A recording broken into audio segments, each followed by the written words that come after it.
नमस्कार मंडळी, very good morning. तर आज डब्याला मला वाटाणा बटाट्याची भाजी आणि सँडविच करायचं होतं. कारण की मुलाला नाश्त्याचा आणि जेवणाचा असे 2 डबे द्यावे लागतात. सकाळची छानशी देवपूजा करून घेतली, थोडीशी कामं होती ती आवरून घेतली. ध्यान खूप मला करायला आवडतं. जपही मी 10 मिनिटं करते. त्यामुळे माझ्या आयुष्यात बरेच सकारात्मक बदल घडलेले आहेत आणि हे 2 पार्सल मला आज रिसीव्ह झाले होते. त्यात मी थोडासा नाश्ता केला आणि डब्याला ज्या भाज्या मी केल्या होत्या त्या मी तुम्हाला दाखवते.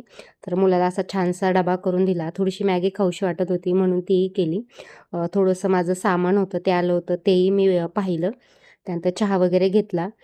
घरातली आवरावर करून घेतली. कारण की बरीच कामं सकाळची असतात आणि ती आवरताना खूप घाई-गडबड होते. तर छोट्या-छोट्या गोष्टीतून शिकणं फार गरजेचं असतं. आणि घरात धूप, दीप, अगरबत्ती म्हणजे ज्यामुळे त्रास होणार नाही, अशा गोष्टी जर आपण नक्की लावत असू, तर नक्कीच त्याने वातावरण शुद्धी होते, सकारात्मक ऊर्जा जाणवते. रोज मी माझ्या गॅस ओट्यावर धूपदीप किंवा एखादा छोटासा दिवा लावते. कारण नैऋत्य कोपऱ्यात माझं किचन आलेलं आहे. त्यामुळे थोडासा वास्तुदोष कधी-कधी मला जाणवतो.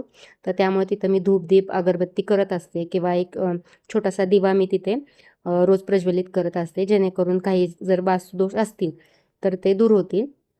त्यानंतर घरातील माझं सामान थोडं संपलं होतं. तर ते मी घेऊन आले आणि डब्यांमध्ये भरून ठेवलं.